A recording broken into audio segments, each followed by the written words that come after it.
so let's go a bit technical on some of things, because I do want to look to the future. I want people to understand how they can connect with your work. But before we do, I am really curious. Let me get my question on this one.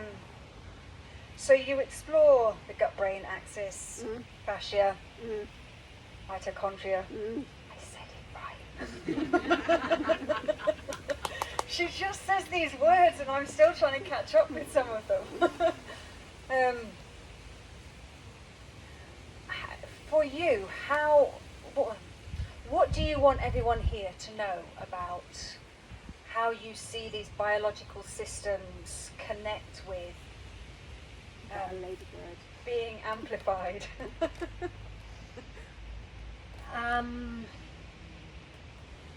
Okay. So first of all, there is a science glossary in the book, and I do make as much of it as possible amenable to on the human level, not just the science level.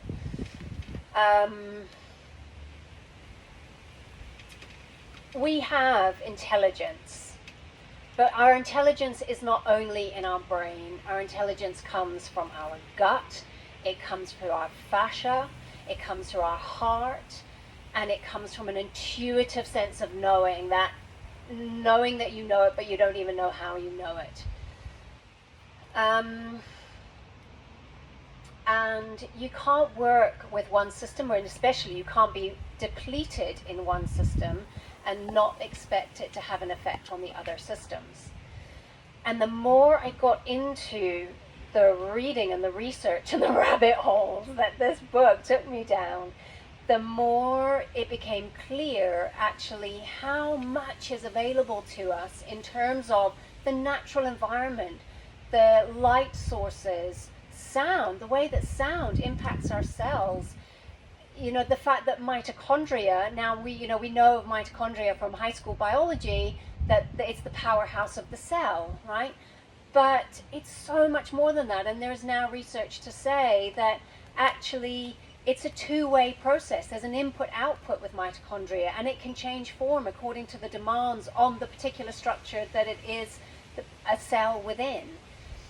So our very biology is very responsive to the environment, and one of the things that impacts that is frequency. And of course, then we're talking about sound and how other forms of waveforms come towards us.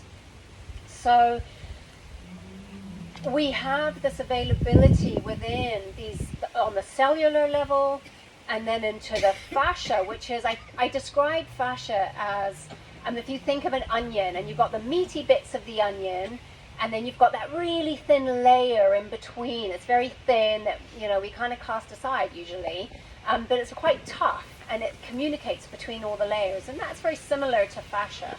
And within that is our nervous system, the way the nervous system communicates, the way the nerves and the muscles communicate with each other, and the way in particular that we transfer force and information through the body. So the way that the different systems, from the cells, right from the cellular biology to the fascia, to the broader intelligent systems of our body communicate, allows us then to anchor into